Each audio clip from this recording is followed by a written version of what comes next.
Cory, and this is my sister Jules. I'm an English teacher. I can't stop eating stroopwafels. And together we drink wine as we unpack the brilliant writing of the hit 90s sitcom, Boy Meets World. Cheers! Cheers! What are we drinking? It's a rosé. Gerard Bertrand, Côtes de Roses, rosé from France. This pairs very well with my stroopwafel, surprisingly. I didn't love the first sip, but now I like the second and third sips. And Yeah. it does taste like a very classic rosé. I wouldn't go as far as to say it's as good as, like, I love a Sancerre rosé. It's not as good. But at the beginning of season 1, I talked about how I liked slate. I like that taste of wet slate after rain. And this kind of has that. Not sweet at all, which I love. I don't like a sweet rosé. So I like this. It's very savory on the back of the tongue. I love that. I don't know if I feel that, but I love that. It's probably what's happening in my mouth. I just don't know how to describe it. I really like this. I could drink this. I could drink this whole thing because it's a small bottle. It's 750 milliliters. Yeah. And then roughly $15 a bottle. So is that a deal or is that not a deal? $15 for a small bottle? This might be a nicer wine then, because I also really love the rose on the bottom of the bottle. It is so cute and so unique. Can you explain it? Describe it? Yeah, so the bottom of the glass bottle is like shaped in the form of the top of a rose. It's so stunning. It is. I didn't notice it until I stuck it in my fridge on its belly, and I looked at the bottom of it, and I was like, oh my God, that's so cool. The bottom it just looks like it's kind of uneven. It's like an iceberg or something. I didn't really think much about it. And then I looked at what it actually was. Yeah, and it's a rose down there. It's really cool. Yeah, that's really special. It is. Yeah, I like this rosé a lot. I have a spreadsheet of all the wines we've had, and I'm just realizing now that I totally have missed the mark on like rating these and marking some of my favorites so that if I want to like buy some of these again, I could enjoy the ones that I actually really liked. I'm gonna start doing that. And we need to like get it out there for people too. We should have it on our website, like what our favorite wines are ranked, and have kind of like a running rank going where we always have our favorite at the top, and then we have a new wine that replaces the one that's been at the top for weeks, kind of thing. Like I'm gonna write a formula to rank all of our wines in a spreadsheet. Oh my God, I'm nerding out so hard right now. Yes. Okay. Great. Incredible. Do you have any notes for us? Yes, it's a lot of summer fruits. So notably grapefruit, blackcurrant, red berries, and subtle candy notes, which I'm not exactly sure what that means, but yeah, I don't know about that. Fruit for sure. Yeah. But I don't really know what a blackcurrant tastes like or a red currant. I have no idea what it tastes like either. I don't know what it looks like. That's one of those things that I hear and I'm like, and I nod along, but I don't actually know what it is. Yes, blackcurrant, red currant. Yes, right. yes. Alabaster. Alabaster.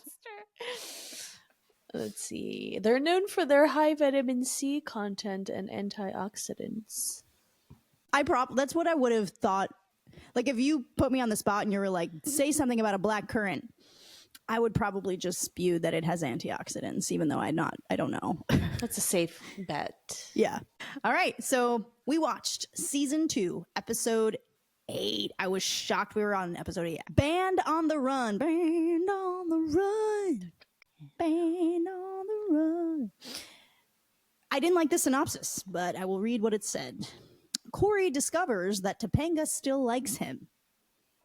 Whoever's writing these synopses is clearly only focused on that plot line, because this was not about that at all. It was about music. It was about how Cory and Sean essentially form a fake band to try to get girls. Yeah. And it goes horribly wrong. That's a horrible synopsis. Horrible synopsis. That was like the C plot.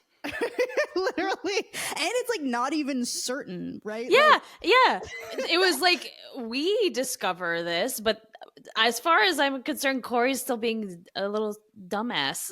Don't just know what's going on. That's not only a bad synopsis, even if it happened, it didn't happen. So, air date November 11th, 1994. You are alive. Wait, what was the air date? November 11th. Oh my god! I was 3 days old, little baby Jules. I was Earthside. Yeah, Earthside. You were stateside. That's so funny. Earthside. I love that word. That's so awesome. So the writers of this episode, I felt so many things, are Mark Blutman and Howard Boosgang, the duo that wrote the Wolf episode, Who's Afraid of Cory Wolf, that we did not like. So when I was watching this episode, I was like, oh, this is way better. Because when I saw that it was them, I was like, oh no. And then I watched it and I was like, oh, I kind of remember this episode. And then I obviously like studied the writing and was like, oh, I'm so glad they gave them a second chance to redeem themselves, because this is good. This is good writing. Okay. It was directed by David Traynor. Viewers 20.3 million. This one had a lot of guest stars. So we got Adam Scott. The way that I paused and went, oh my God, it's Adam Scott. It made my whole day. Didn't he look good? He looked really good. I have been sleeping on Adam Scott for many, many years, and I am no longer asleep. You're woke. You're Adam Scott woke. He appears as a senior who hands Cory his guitar. He does not have a name yet, but he will later portray Griff Hawkins, who's kind of like a bully. We also get Micky Dolenz, who is in The Monkees and was in the show The Monkees, based on The Monkees as well. He was familiar. Which one was he in this episode? He's the guy with the little bun. Ponytail. Yeah, I figured. He was the lead singer. Okay, yeah. Yeah. We get Rick Nielsen, who's Gordy, the guitarist in Alan's band, and he is a member of Cheap Trick. And then we get Billy Vera, who plays Larry, the bassist in the band. All the scenes with those guys like on the couch really reminded me of those types of episodes in Full House, which I loved so much. One of my favorite like overarching themes of Full House, or maybe not themes, themes, is like the appreciation of music that they have, like the writers have, like the type of music, like Beach Boys, Elvis. They always have like awesome artists like feature on Full House playing music live on the set, and we got some of that today, and I loved hearing it. That was so fun. Yeah, totally. I got big Full House energy from this episode. Yeah, from that very scene. Nostalgic vibes. Yes. Also, the fits were fitting today. I have like 15 outfits of the day. Like, totally agree. We also had Rembrandt, who just goes by Rembrandt. He was Scream. I don't think he was ever called Scream in the show, but at least like if you look on IMDb, that was the name of the character. But he was one of the ones who auditioned. He was the guy who like played guitar and was really good. And Cory was like, no. And he was like, I'll be too good and I'll get all the girls. And Cory was like, yup. And he was like, bye. And then he shows up later because he's going to play in place of them. So that guy was in this show called Superhuman Samurai Cyber Squad. Do you remember that show? Matthew Lawrence was like the lead, I think, in it. So he was in that show. Anyway, he passed away in 2016, sadly. But lots of guests in this episode. First impressions. Adam Scott. Oh my God. Also, this episode made me remember how easy it was for me to fall for a musician. It really was. It really was that easy. I know it was like a humorous thing, like trope, but I'm telling you, if you played guitar, if you played drums, I had a crush on you. That was it. That was it.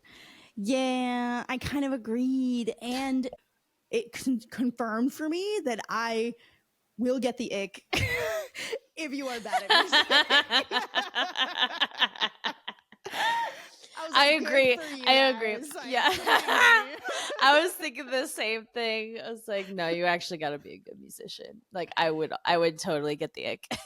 Right? But I think it's because we're a little bit musical, right? Like you're Yeah. much more musical than me. Our dad is a musician. So we grew up around music, good musicians. And so if you're like attempting it and you're not good at it, I'm very turned off, unfortunately.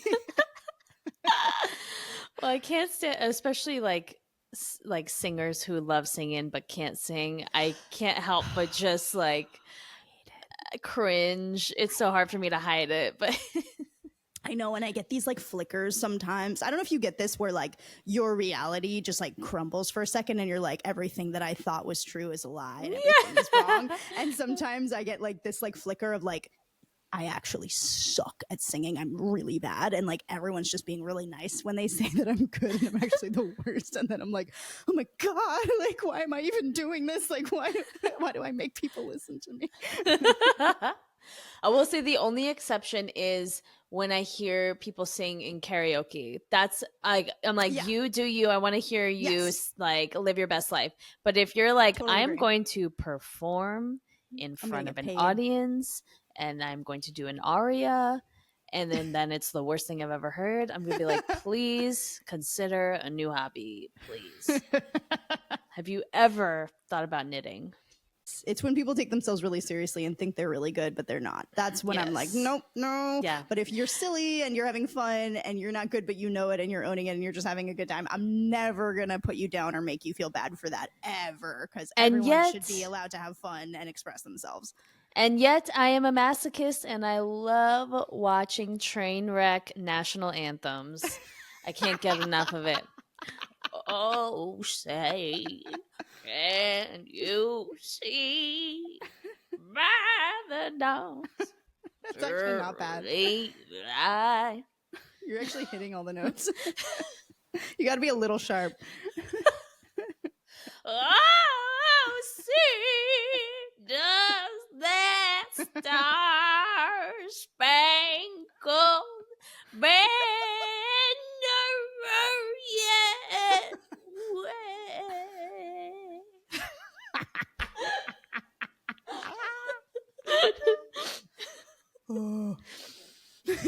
God bless America. Perfect for the 4th of July, which it is now, folks, because you will be listening to this probably in about a year. And know that we filmed this days after the 4th of July, the 7th, actually. All right, so let's get into it. We start off with Cory and Sean at Chubby's. Cory goes up to some random girl, and again, writing excellent, acting excellent. You just immediately feel like you're jumping into a scene that's been going on, right? So he just goes up to her as though it's the 100th girl he's gone up to, and he's like, hi, my name's Cory. The 7th grade dance is Friday night, and I was just wondering if maybe... And then this girl, Sonia, just cuts him right off and says, I'm sorry, my grandmother's sick. And Cory's just like, yeah, of course she is. So he goes back to Sean, who asks him how it went, and Cory says, apparently, it's not a good time to be a grandmother. All of a sudden, Griff... immediately, Adam Scott, right away, walks in. With we didn't have to wait big, long hairs on top of his head. hairs on top of his head. And that was a very good reference. And he has a guitar case, and he places it down on Sean and Cory's table. He wants them to watch his guitar while he goes to the bathroom. But it's funny because he just like says, hey, you busy? And Cory goes, you're not going to ask me to the dance, are you? And Griff just goes, what if I did? And Cory says, I'd say pick me up at 8, but no slow dances. Light homophobia, but I let it go. And Griff says, just watch these for a second, all right? And he goes away. Okay. So immediately when he leaves his guitar case there, now Sonia, the girl who rejected Cory a second ago, comes right back over with her friend Sherry, and she's like, hi, I couldn't help but noticing you. She's acting like she's literally never seen him before. She didn't even recognize the guy that just went up to her 5 seconds ago. So Cory's like, oh, you're talking to me? Shouldn't you be at the hospital visiting one of your many blood-hacking grandmas? So Sherry, Sonia's friend, is like, why didn't you tell me you play? Sean's like, Cory, they're on to us. They spotted our axes because there's actually 2 guitars. And Sean's like, they know we play. They like musicians. And Cory goes, oh, well, then watch me pull this rabbit out of my hat. Which reminded me of a video. Have you seen that? There's like a viral clip of an interview that this woman had with this like rapper. She keeps asking her about being a musician, and the woman is being so confusing in her responses. The woman's like, well, why don't you consider yourself that? Like, you're a rapper. And the woman's like getting annoyed. And then you finally realize that she thinks she's calling her a magician. I have to find it. It's so funny. My God. But they go back and forth for like way too long because the interviewer's like, you're obviously a musician. Do you not consider rap music? Like, it was so funny. That's amazing. So Sean's like, musicians. And Cory's like, oh, well, that's very different. So they go back and forth. Sonia's like, are you guys in a band? And Cory's like, are we in a band? And then he turns to Sean and he's like, are we in a band? And Sean's like, yes, you idiot. The girls end up leaving. Cory and Sean are like, this might be our ticket to get girls. I like the way that scene ends because Cory's like, no, we could never pull this off in a million, billion, trillion years. And then Adam Scott and his friend come and pick up the guitars and leave. And Sherry just comes over and is like, wow, you guys have roadies? And Cory goes, boy, time flies. Which was funny to me. We get a scene change. We're in the living room. Cory's practicing guitar, but he's literally, did you notice he was holding the guitar upside down? Cory's like, good evening, Philadelphia. And he's just like strumming terribly, has no idea what he's doing. Alan's like, yeah, my old guitar. Cory's like, yeah, Sean and I need it for our band. And Alan gets all excited. They're starting a band. And Alan's like, oh yeah, back then music was our main means of expression, social protest. We sang about freedom of speech, fighting the establishment, the war in Vietnam. Are musicians doing this these days? Playing for some social cause? Is Famous it ones are. Okay. If you're talking about like up and coming, I don't know. I have seen some indie like musicians here in Brooklyn make some social statements in their music, but it's been very small. Like some of them don't even have like a Spotify or like anything. Yeah. Like they're just performing open mics and stuff. Macklemore is probably the most vocal right now. I mean, he's releasing like songs about social problems. Yeah, actually, I'm thinking like I've heard music specifically by female artists critiquing like, you know, just having with feminist messaging, right? Like critiquing the way women are portrayed and treated in society. But I haven't heard any big songs critiquing Trump or fighting for Gaza. Like I haven't really heard any songs that have broken through as like household songs, like by, you know, artists that are household names kind of thing. Yeah, household songs, no. I've been listening a lot to Macklemore's new song that like all of the proceeds go to help Gaza. Oh, wow. And it hasn't, I don't know that it's broken like top 100, but it's really good. And then I've seen a lot of artists such as like Coldplay, Imagine Dragons, a couple others, I think, that are very outspoken on stage in front of their audience, like waving around Palestine flags and promoting to end the genocide. And that has been great to see, especially from like bands like Coldplay, like massive bands like that. But Macklemore has definitely been like very vocal. And then I also know that Green Day has changed some of their lyrics for American Idiot, referencing MAGA. Don't want to be a MAGA, America. Yeah, I think that's what they say instead of the F word. So that was a interesting change. That's incredible. Which the last thing I'll say on that, people are like mad that Green Day did that. I'm like, guys, do you have any idea what that song is about? Like, are you kidding me? What? Yeah. That and like I'm watching the fireworks on the 4th of July on my roof with like, I don't know, 100 other people that are up there. And let me tell you, I saw a number of red hats I didn't want to see. And they're like blasting Born in the USA by Bruce Springsteen. And I'm like, guys, he doesn't like you. guys, like, have you ever, like, media literacy, guys, come on. Like, Yes. pay attention. Yes.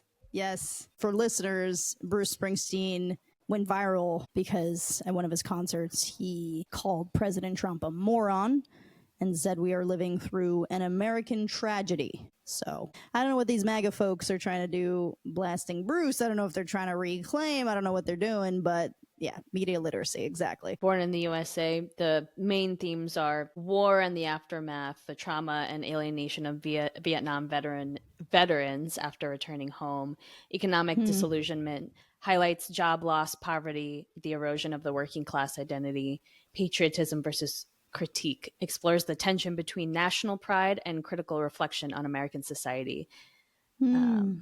One of the main themes is misinterpretation. The anthemic quality of the chorus often leads to misunderstanding the song's true message.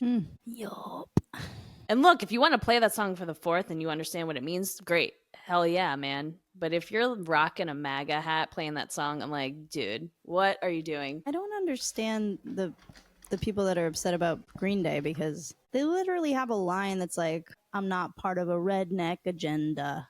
Yeah, it's blatant and they're just oblivious to it. Yeah, like, it always blows my mind when people don't listen to the lyrics of songs. I'm like, what? I guess it is my English teacher thing, but like the words are so important to me. Like, it's the message, it's what they're saying. It's like, how are you, like, people really don't listen. Like, they don't listen. They don't care what other people have to say. They don't want to know what other people are thinking or feeling. It's that freaks me out. Like when people are like so content with just living in their own mind and their own world and never considering that other people are out here like feeling and thinking things. Yeah. Crazy. Anyway, so Alan says this. Cory just says, I'm in it for the chicks. Alan goes, I see where you're coming from, kid. Amy, Cory and Sean are starting a band. Amy goes, to meet chicks? Alan's like, why did you say that? And Amy's like, well, that's why you started your band? Alan's like, no, our band was about the music. Amy's like, what'd you guys call yourselves again? Alan's like, the Tongues. I immediately thought of Kiss. And, he says that Amy, if I remember correctly, you were quite a big fan. Amy's like, I was young. I had no taste. Ironically, because they were the Tongues. So we get another scene in the hallway where we see Sean and Cory like actually leaning into this fake band thing. They're walking around with empty guitar cases now. Cory's just got his egg salad sandwich in his guitar case. The most impractical lunchbox of all time. Isn't an egg salad sandwich like totally what Cory would have for lunch? God, egg salad sandwich that's like sitting in your locker for 3 hours. Oh boy, that's a choice. It's so funny. Like now I'm an adult. I'm like, oh, that sounds delicious. Not sitting in a locker for 3 hours. But as a kid, worst lunch. Absolutely worst thing you could possibly have. It's mushy. I love egg salad and I never ever make it. And I don't know why. I'm all about it. Crunchy, toasty ciabatta. Yeah. It's probably the whitest thing about me. Love an egg salad, Sammy. Love an egg salad, Sammy. So they're walking around with their guitar cases and, the girls are like, can we hear you play? And Sean's like, yup. And Cory's like, no. Sean's like, why? And Cory's like, because we don't know how. And we get to see Sean being an idiot because the minute the girls are like, please, he's like, okay. When Cory puts his foot down and says they can't play, and Sherry's like, why? Cory's like, because we're still getting over the death of our drummer, which is totally something I feel like every band is always dealing with. Like, which is why I laughed. I was like, why does every band lose their drummer to death, to an early death? So Topanga comes over. Cory, everybody's talking about you. They say you're starting a band. And Sonia comes in and it's like, they're awesome. And Sherry goes, except they don't have a drummer. And Topanga just goes, who are you? And Sherry's like, we're with the band. By the way, I could not stand Sherry. I don't know how you felt about Sherry. Oh, yeah. Worst character. Morgan wasn't in this episode. I noticed that too. Was she in the other one that these two wrote, the wolf one?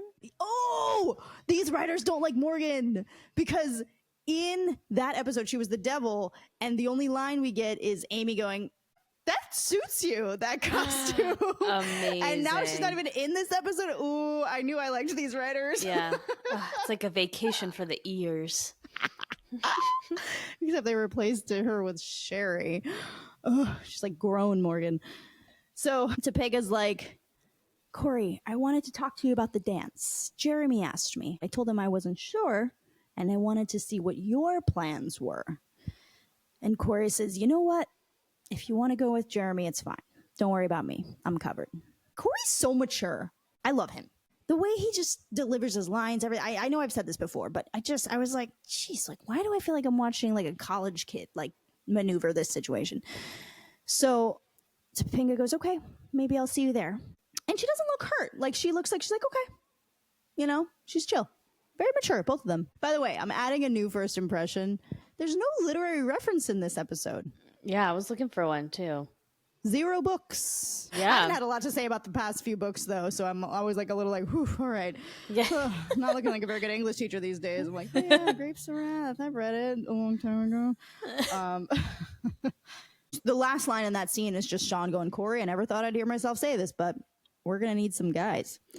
So then we get a scene change, and we're in the living room, and we get the audition montage. And then we get like an accordion player, and we get a bunch of monks singing in Latin. We get a really good guitarist who's Rembrandt, who they say no to because he's going to be too good and he's going to get all the girls. And then we just get a guy who holds the guitar, does nothing, and just sticks his tongue out at the audience. And they're like, yep, perfect. I need a guy like that. And then the other guy that they take is Thor, who just poses. He literally shows up with no instrument in his hand. And they're like, let me get this straight. You just pose. And he's like, yep, what else do you need? And they're like, perfect. That's it. You got the job.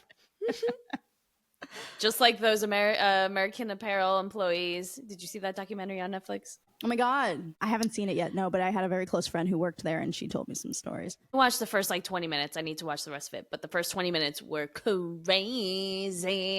Apparently the CEO was crazy. And some of the folks that were interviewed were people that were either like hired as a sales associate or maybe higher up in, corporate. And literally like the sales associates were hired on absolutely no grounds at all. Like, just like, you've got the look. Can you start Monday? And like, that's how it worked. Did someone say Abercrombie and Fitch? Yeah. God, what a different time. Yeah. And like, my very close friend had the look. That's literally how she I got loved the the job. look. I had so much American Apparel because it was so quintessential, like hipster 2010. I loved it so much. It really was. It like really all the was. like the basics, but like elevated basics in every single color you can imagine. I loved it. We loved like a no label, just a certain silhouette that was just like you knew it when you saw it. You were like, that's American Apparel. Like, I don't, you know what I mean? It just had its own look to it. It was like the crop top with like the very high rise shorts that cinched you at the waist like you were a freaking Barbie. Like, and it would even like pop out your bottom half because you were so cinched at the waist. So you kind of had this like bulgy, I don't know. It was kind of like crazy that we thought it looked good, but they did have this like very raw sexuality to them that was like, it was almost like real bodies, real people, and kind of like turning up the dial on like hot ugly, if that makes sense. Like, yes. Yes. No makeup, like hair kind of greasy, but like I look like I just had sex. Yep. That was a look. That's the look. Anyway, so now Cory's got his band, which is Thor, guy who doesn't say anything, Sean, and him. And Cory's like, all right, guys, if this band is going to succeed, we got to follow one rule. No matter what happens, no matter how cute the girl is, no matter what she's wearing, we never, ever play a note. And why is that, Sean? And Sean goes, because we don't know how. And Alan comes through the door and he's got all these huge amps like on wheels that he just bought from a garage sale. And he's like, wow, hey, now this looks like a band. And the boys start exiting and Cory's just like, that's what we're going for. Looking like a band. And Sean like says as he's walking out the door, you'd think I'd look cooler not playing the guitar or not playing the drums. And Amy comes in looking real concerned about these amps. And she's like, hi, honey. And Alan's like, hey, some idiot down the street was selling this at a yard sale. He didn't know what he had. And she goes, I bet his wife did. And Alan goes, honey, it's just fun, you know, when the guys come over Friday, you know, an amp, a couple of guitars, we probably won't even play. And then Eric comes in with like all the rest of the stuff. He's got like mics and he's got his dad's like old band jacket that was at the dry cleaners. And Alan's like, it's just fun. And Amy's like, oh, the fun just keeps piling up. Scene change, we're in the hallway. And Sherry's like, hi, Cory, what are you doing? And Cory's like brooding. And he's like, I was just standing here listening to the music in my head. Nobody understands him. And Sonia's like, wow, is it loud? And Cory goes, sometimes it drowns out my thoughts. But then I see you, and I know it's our song.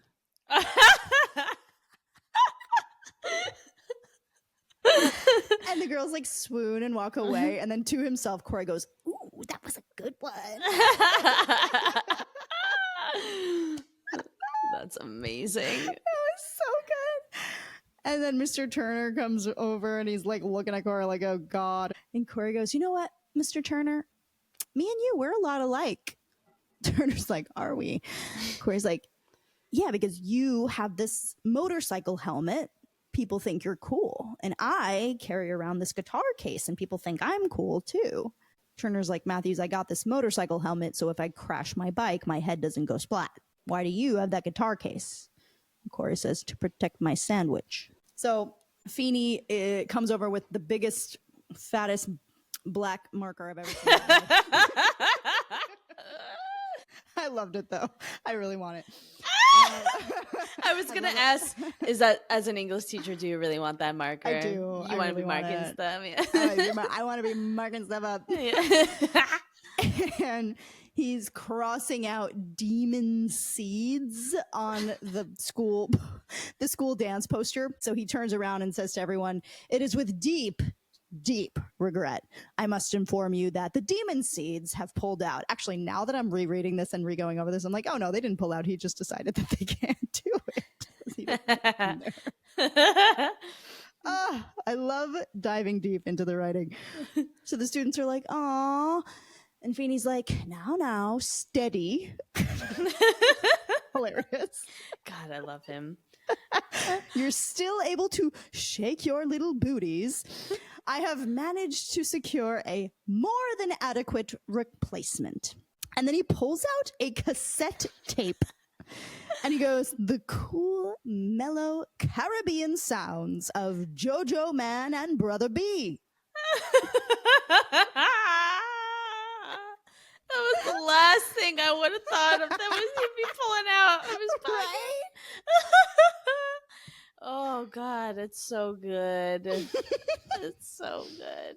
Also, this scene and you describing this scene makes me realize how much Mr. Feeney reminds me of Mr. Farrell. Yes.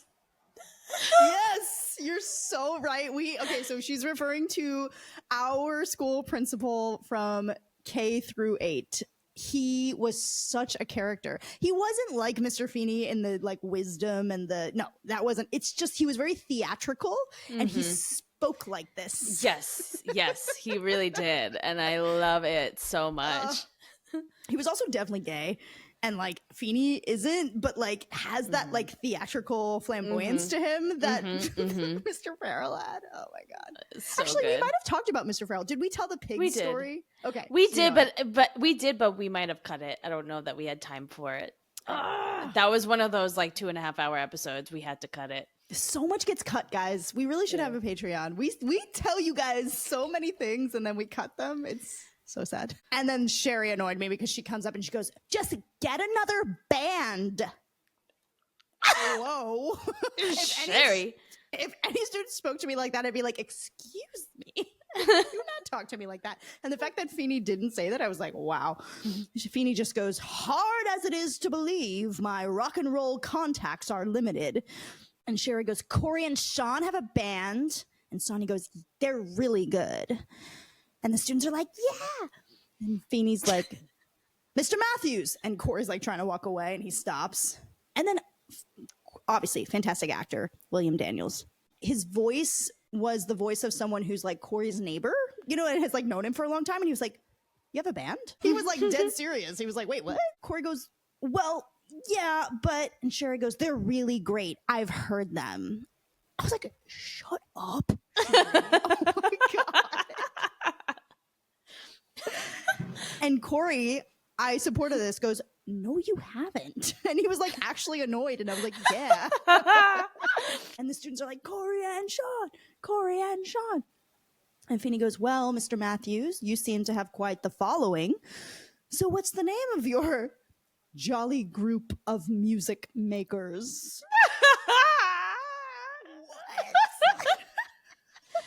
God, I love that Mr. Feeney will be authentically himself 100% of the time.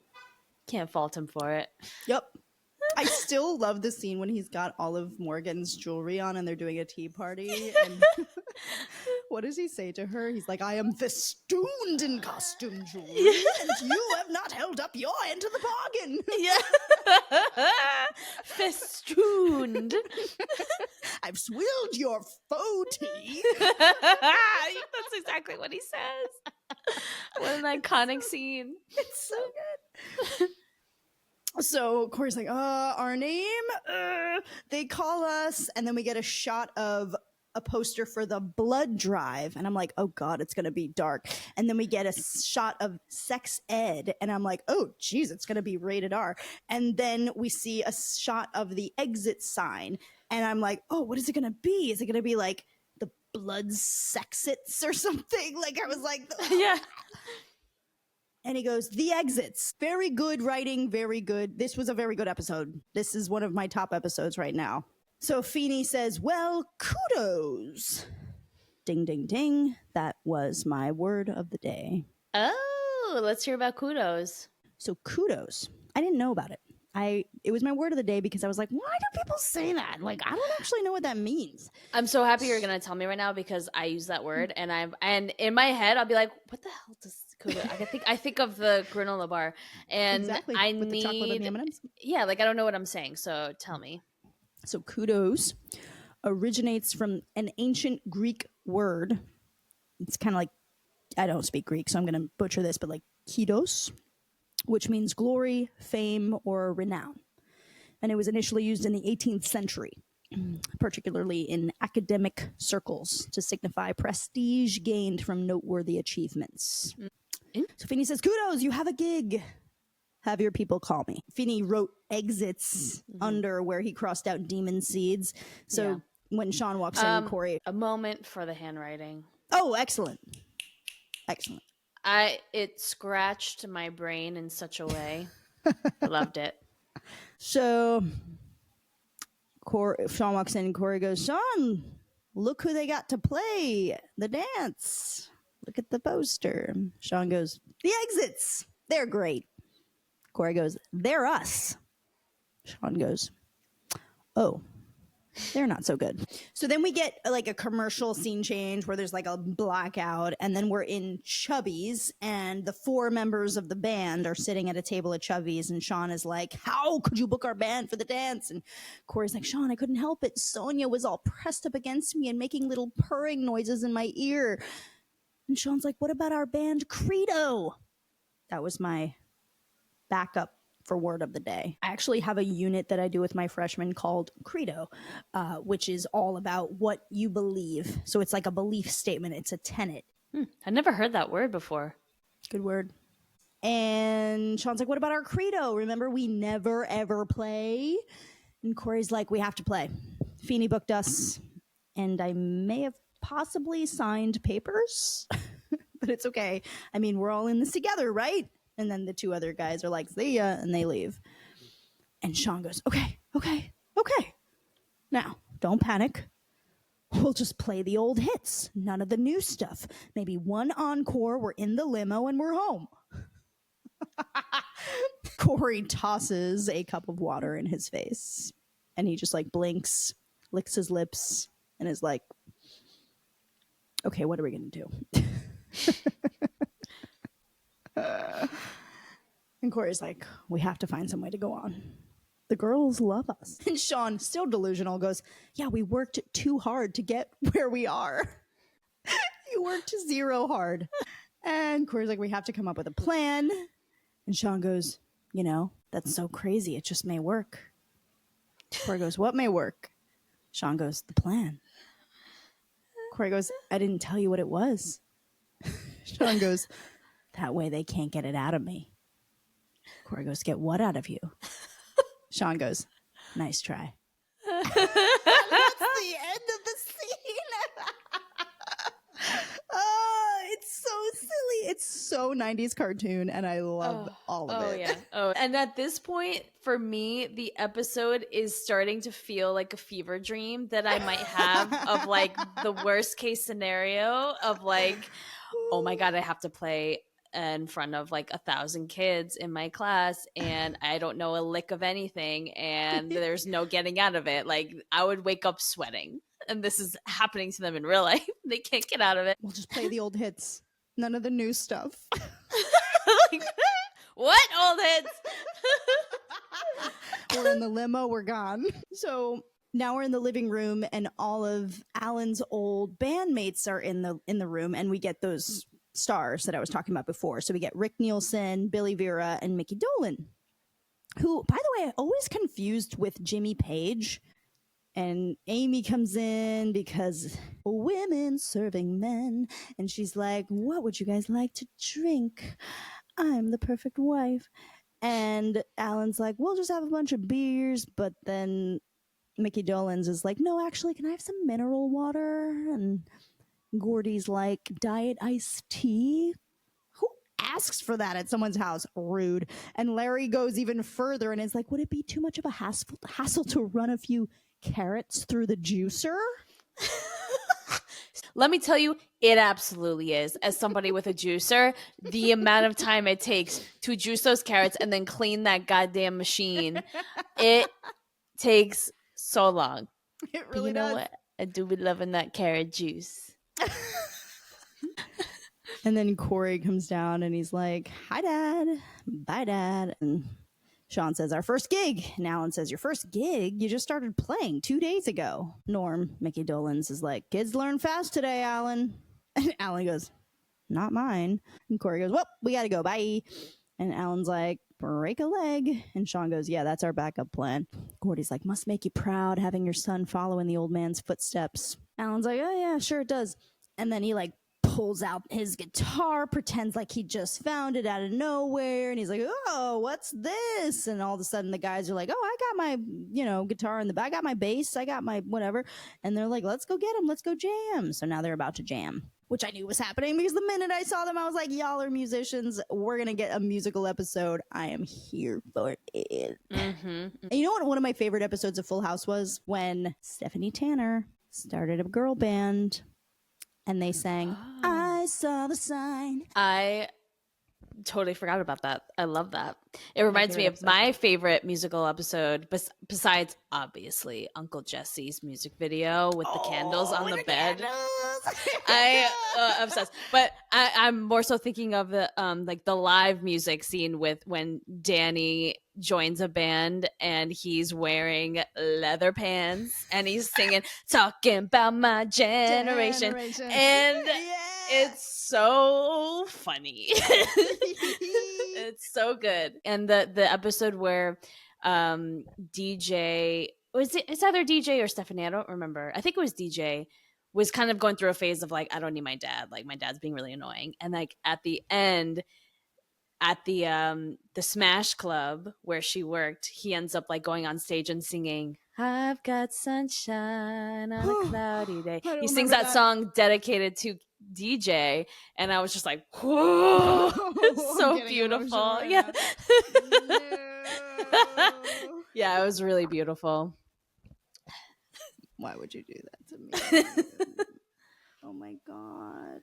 They don't make TV like this anymore. Yeah. It's so sad. Yeah. Why do I want to watch like Seventh Heaven, not ironically, right now?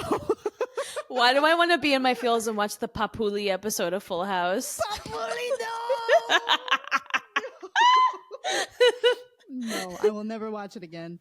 I can't do that to myself. It's too much. It's too much. Oh my god.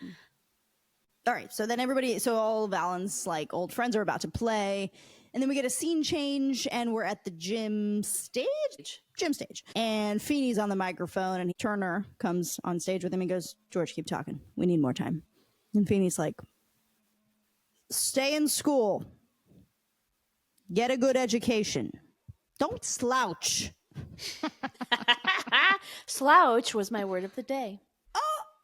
What does it mean? So it means exactly the way it sounds, which is why it's my word of the day. Don't slouch. The official definition as a verb is to sit, stand, or walk with a drooping or bent posture, often with the shoulders and head forward, suggesting laziness or fatigue. And I was curious about the origin of the word. I love to learn about the origin of words. So the noun dates back to early 1500s, originally meaning lazy man or ungainly fellow. Its origin is likely from Old Norse slokkur.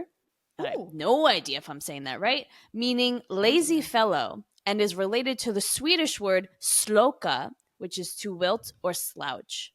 The word is also connected to the notion of sagging or drooping. Wow, you went deep. That was awesome. I also, in your response, I have a word of the day, and it's ungainly. Ungainly. Ungainly is awkward or clumsy. Sean's like, "This place is packed. We're dead." And then goes, "Wow, look at all the girls. So many pretty girls. You know, maybe we can play." He's such an idiot. I don't know how to play, but now I'm in front of all these people, and then all of a sudden I'm just gonna rock everybody like you won't believe. Like he believes this. Yes. It's like when our dad was little, he thought that he could turn his bedroom into a swimming pool. He thought that if he filled up buckets of water and threw them into his bedroom, that he would turn his bedroom into a swimming pool. And he thought at some point, I guess, the water would get so high, he would just like open the door to the bedroom and like the water would just stay a wall of water for a second, like in a cartoon, and he could like jump into it and then close the door. But yeah, they just started filling up pots of water and tossing them into the bedroom on the floor everywhere, thinking they could turn it into a swimming pool. But yeah, talking about like boy delusion, like that's what is happening right now. Like maybe we can play. Cory, we love him, rational, says, "Sean, we can't. That's why I got those guys who can play to come and save our butts.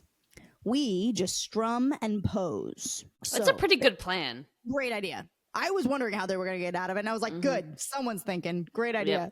Yep. So they show up and they leave. So Turner comes over and he's like, "Okay, you guys set? I'm ready to intro you." Sean says, "We're not going on, man." Turner says, "What are you talking about?" And Cory thinks fast and goes, I'll tell you what we're talking about. He's talking about a lack of respect for artists. And then he walks over and suddenly there's like a crafty table ready for them. They had a rider. They had a rider. So he goes, you see this turkey? This turkey is pressed. We were very specific that the band only eats fresh, hand-carved turkey. No fresh turkey, no music. So Turner's like, you got it, guys. And then he goes on stage and he's like, John Adams High, it is with great pleasure I give you the exits. Cory's like, good evening, John Adams High. And everyone's like, wow. And he's like, are you ready to rock? Are you ready to rock and roll? And Sean just goes, good night, everybody. Like That's where I thought that was going. Like, right? That was the show. That was the show. Goodbye. Good night, everyone. I'll remember you all in therapy. So at that moment, boom, we cut to the living room where Alan is jamming with his band of actual musicians, and they sound phenomenal. They're singing Good Lovin' by the Young Rascals. You've definitely heard it in like a CVS. So Micky Dolenz is singing and everybody's sounding great, but Alan is struggling. Yep. And then we cut to the auditorium now to see how Cory's doing. And we just get the audience going, boo! Which excellent editing here. So we don't have to hear them sucking. Yep. We hear a fantastic Because we know band. what we're going to get. So it's like, yeah. So we hear what the music could be, which is good. And then instead of cheers, we get boos, right? It's just excellent. I was like, wow, this is very good writing. This is good stuff. So Sean's like, Cory, if we want to get out of here with our lives, we better sing something. And Cory's like, okay, it's okay. I've got an idea. Hey, you there, what's your name? Just goes, you stink. Cory goes, no, I think your name is Sonia. And I've got a song for Sonia. I loved the way he delivered that. No. I think your name is Sonia. Sonia, Sonia, Babonia, Banana, Fana, Fafonia, Fee-Fi, Fafonia, Sonia. The audience just literally starts leaving. Like, they start walking out. And then we get a shot of Topanga kind of looking up at them reluctantly, just being like, I don't know what to do, but you guys are kind of bad, so I'm going to follow these guys out. Sorry. Awkward. And she leaves. And Sean just goes, drive safely. So then we get a shot of the living room and all the guys are like, that was great. Yeah. And they start leaving and they're like, Alan, we should do that again sometime. And Alan's like, yeah. Goodbye. And they leave and Alan's like, oh my God, I sucked. And Amy's like, I thought you guys sounded great. And Alan's like, they sounded great. I didn't sound so great. What happened? I used to be so good. And Amy goes, darling, I say this with love and respect. You were never good. I would be destroyed. Same. Yep. Right? That would hurt my feelings. He's like, what are you talking about? You said it was my music that attracted you to me in the first place. Amy goes, and you believed me? And Alan says, well, yes, I based my life on it. Amy's like, it was never the music. It was just the whole package.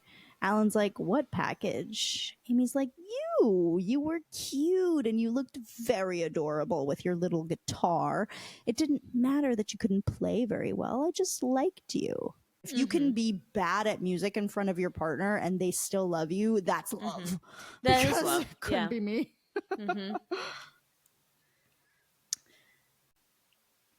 We cut to the auditorium. Cory and Sean are sitting on stage.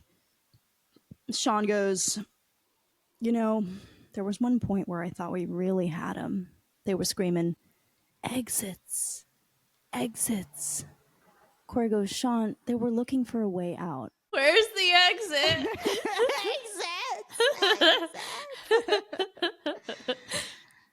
And Sean goes, oh, here comes Feeney. And Cory goes, I can just hear him now. Messieurs Hunter, Matthews, although right now you feel beaten, humiliated, you've learned a valuable lesson that you should never try to be someone you're blah, blah, blah, blah, blah, blah, blah. That excellent writing. Really, these writers figured it out. They just turned it on. It's as though they've been writing every episode up until now. I don't understand how they did it, but they were like, nope, our last episode sucked. We need to make a really good one. And they did. And it's fantastic. And Feeney shows up and he says, Messieurs Hunter, Matthews. And he just starts laughing at them. But it was funny because it started off with Messieurs. Yeah, Messieurs. Messieurs Hunter and Matthews. And then he sees Topanga walk in. And he says, you're still here. And Topanga says, yeah, my date wanted to go to the oyster house. Cory says, so how come you didn't go with him? And Topanga says, I was enjoying watching you. And Cory says, come on, we were horrible. We stank. I played the name game. Topanga says, I don't think it was so bad. She's in love with you. You were so bad. And Cory says, really? You liked the way we played? Topanga says, maybe it was more the package. You look so adorable up on stage with your little guitar. You were just cute.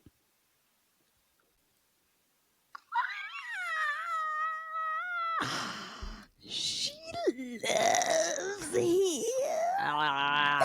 She loves him. It's very cute. He was repulsive.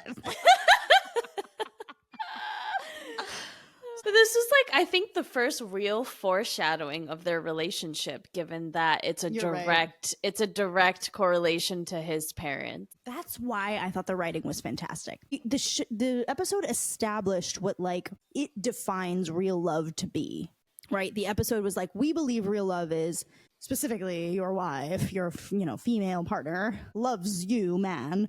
For you. It's totally the opposite of Sherry and Sonia, right? Sherry and Sonia are we're only into you if you play music, and we actually don't care about who you are or your person, and we would not be into you if you were not good at music. We actually wouldn't even notice that you exist if you didn't hold a guitar in your hand, right? And then we have the opposite of that, which is I loved you regardless of you were actually kind of bad, but I was into it because I still thought you were cute, and I'm actually just attracted to you as a person. And it doesn't matter what you do, or how you, right?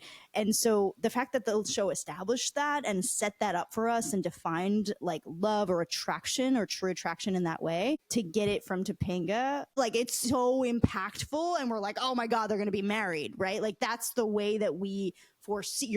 So you're totally right to say this is excellent foreshadowing, and the first time we see the foreshadowing of what actually is to come for them. So awesome. How did we get these two new writers who wrote an episode that kind of stunk? How do we get them to write an episode that actually becomes a foundational episode for the entire series? Yeah. Where did this come from, guys? What happened? Probably a meeting with the CEO. Try again or die. Big budget episode. And you know what? It paid off. They got 4 million more viewers this episode. Topanga says it was more the whole package. And then Cory's like, so you didn't get to dance? And Topanga says, neither did you. And Cory says, you wanna? And Topanga says, sure. Loved. So Cory goes over to put the tape that Feeney was going to play. I'm so happy that came back around. I know! We got to hear it. So he puts the tape in, and it's just reggae music and some guy going, greetings from the I'm not going to do the accent. Greetings from the Fiesta Room. My name is Jojo Man, and this is Brother B. Are you ready to party? And the crowd is cheering because it's live. He goes, you with the mustache. What's your name? George Feeney. George Feeney. And he goes, Fini, Fini, Fofini, banana, banana, Fofini, my Fofini, Fini. And you know I was picturing him in his little outfit there, wearing his little Hawaiian shirt with the little brimmed hat. Oh, yeah. And the little boat shoes. Oh. That was Vacation Feeney. I want to see more Vacation Feeney. So we're in the living room and Alan's asking Cory about his gig. Alan has his guitar and he's like trying to give it to Cory. And he's like, Cory, I think you should have this. And Cory's like, no, I think you should have it. And Alan's like, no, I think you should have it. And then Eric walks in and they're both like, oh, Eric, maybe you should have the guitar. And Eric's like, thanks. Actually, I've been thinking of starting a band. Alan and Cory are like, okay, yeah. And then he picks up the guitar and Eric is phenomenal. Cory and Alan are like in shock. And then Eric just gives the guitar back to them and he goes, nah. And the final shot is of like Cory like looking at the guitar like, how could he have done this? The way that Cory looked at the guitar, I laughed so hard. He looked at it like, where's the secret compartment to be able to play the notes in that way? Like he was looking for the secret code. Oh, that was so good. And that was the end of the episode. What are your takeaways? Oh my gosh, that was so good. If I have to think of a takeaway, I think for me, there's a fine line between faking it till you make it and like cutting your losses. Know when you're like, this is not it. I'm not succeeding. Let me just like quit while I'm ahead. And I think finding that balance is really important. And unfortunately, Cory did not do that this episode. My takeaway is actually what Cory anticipated Feeney was going to tell him. And Cory made a joke out of it, but it's real. Like, so what he said that Feeney was going to tell him was, be yourself, right? Like, don't try to be someone else. Be yourself. And what I'm finding about this season is the brilliance of the writing is that Cory, in episode 1, which was about the Odyssey, right? Cory does do a full Odyssey and he comes around and he ultimately learns that being himself is the path forward, is the way to like defeat the bully, right? Is the way to kind of like survive in high school. Be authentic, be yourself. And he learns it in episode 1. And I remember that I said, how are they going to do this? Like, where is he going to go from here then if he already learned this now? Like, you know what I mean? Like, there's nowhere for them to go. But what they've done is since then, they've kind of shown him failing at that, right? Like he's consistently not being himself. And so we're seeing how not being yourself gets you into some trouble and actually makes people not like you very much, right? Yeah. And the people that love you and care about you for you, those people are the people worth holding on to. So the fact that Topanga loves him anyway at the end and is like, actually, I just think you're really cute and like, you don't really need to like try that hard is huge and big, important messages, I think. Yeah. I wonder if this might be a bit of a turning point for him, realizing after all this time, oh, maybe I should just be myself and things will work out for the best. Unfortunately, that is a lesson that I think adults need to sometimes learn. So thanks for listening. Rate and review us. Please give us 5 stars. It's very helpful. Follow us at Boy Meets Wine Podcast, both on Instagram and TikTok. Name of the wine we had today was Côtes de Roses. The theme song credit goes to Julia Rosa. And next week's episode is Season 2, Episode 9, Fear Strikes Out. Cory believes he is ready to kiss girls. Bye!